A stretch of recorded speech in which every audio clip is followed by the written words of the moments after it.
Back and thanks for being with us. We're joined by Karan Virwani. He's Managing Director and CEO at WeWork India, joining us this morning. Karan, very good morning. It's a decent clip of growth that you've clocked, Karan, in this quarter. But essentially, what the seat additions have likely led to is a slight bit of compression on the occupancy. How should one read the numbers, in your opinion?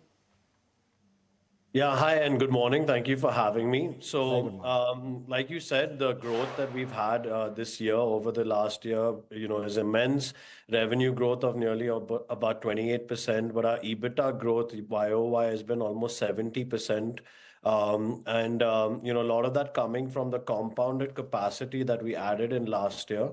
We're entering a new CapEx cycle, and that means bringing on assets in our business. That means bringing on, some fixed cost and also capacity upfront before the revenue kind of ramps up through the year, which is what you would have seen last year as well. So last year, the same time we were actually sitting at roughly about 78% occupancy. Today, that's about 84 or 85% on a portfolio level and 87% on the mature buildings.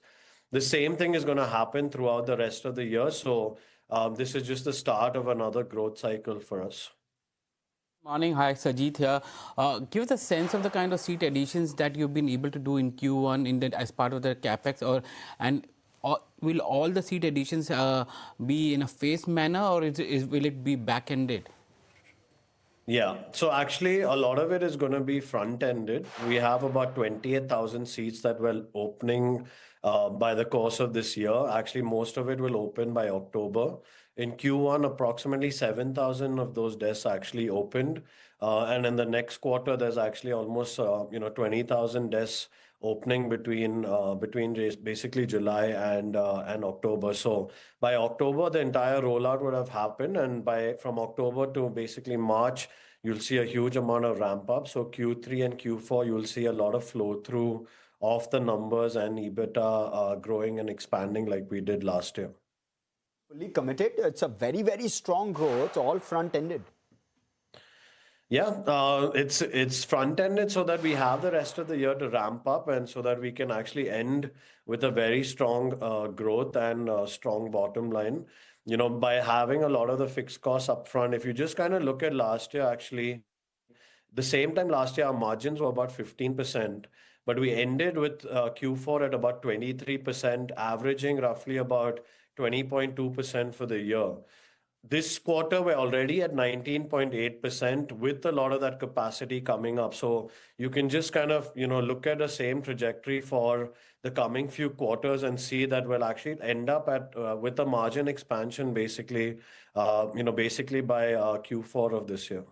And how is the yield looking, Karan? Is the yield also increasing as you ramp up capacity? Yeah, if you see ROCE levels, from last year, ROCEs were roughly about 9%. Today, it's about 28%. So we're already starting it's a significantly higher base. Our capex or return on capex is over 32%, which is again, extremely healthy and at levels higher than we averaged basically the whole of last year. So the business is fully compounding, and we are just, sort of in this growth phase. And I think for the next 3 to 4 years, you're going to see a very similar trend where we bring in a lot of capacity, it ramps up, we bring in more capacity, but the EBITDA base or the bottom line base constantly keeps going up. In this last 1 year, we've added almost 60 crores of base to the EBITDA itself. Q1 last year was approximately 81 crores, and this Q1 is close to about 138 crores of EBITDA. So that's the scale at which the business is kind of growing. I'm curious to know, so this 28,000 seat addition in H1, is most of that already committed to some of your customers and clients, or would the ramp up be gradual? So H2 will see a very sharp ramp up, both in terms of occupancy as well as in terms of revenue. Is that the right way to think of it? What should the occupancy number be, year-end, exit? So it's a combination of both. We have approximately 12,000 seats that we had already pre-committed before we entered the year itself of the 28,000. And over the last quarter, we actually had our highest sales month in April, and our sales velocity has grown almost 30% in Q1 itself. So a lot of the seats that we opened, without any pre-commitments have now been filled. The occupancies will remain as strong as they are as we go through the year. 80 to 85%, or actually higher than that, is what we're sort of aiming for. Mature buildings are already sitting at about 87%, even with a new set of buildings entering the mature bucket. So occupancies will remain quite strong while we continue to kind of keep this capacity growth coming in. Unlike last year, there's not as much suppression on the occupancy. We're actually starting with an already high base. We entered with the extremely high locked in revenue. So we kind of feel like that's going to continue from now. And how do you look at the GCC segment? Are you seeing healthy demand coming in from the GCC segment?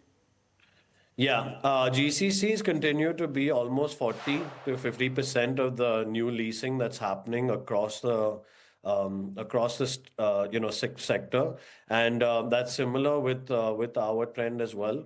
What's been interesting, though, however, in Q1 of this year is that domestic businesses actually outpaced the American businesses in terms of seat take up. So that's starting to show another growth engine that we've not had, really for a while, which is domestic businesses actually starting to adopt flexible workspaces. Is it,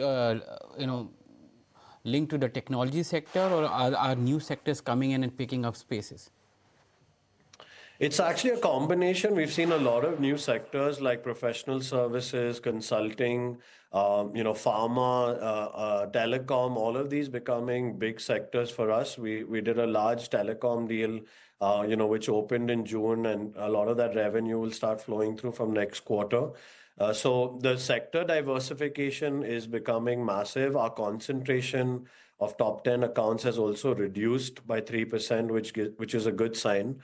And we see a healthy mix of both domestic and international businesses as we continue to grow. Karan, trying to get a sense, therefore, the guidance was maybe 25,000-30,000 seats for FY27 broadly. You're going to do that in H1. Therefore, do you believe that you'll likely beat that number in terms of the guidance? I think in the seat additions, we'll be in that range itself. We might have a few centers, a few demand-backed ones that come through the second half of the year, but I think largely we know where we're going to sort of like end up. There have been certain delays and handovers from some landlords also, so some of those assets have been pushed to later parts of the year. But I think between 26 to 28,000 seats, that's actually where we'll end up in terms of seat additions for this year. How do you look at, while you're ramping up aggressively and, trying to meet that number which you have given to the street, how do you look at the finance cost?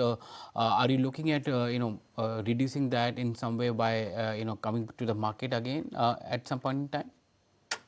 So we got re-rated basically in Q4, where we're now, an A plus rated. Our cost of capital is roughly about 8.5%.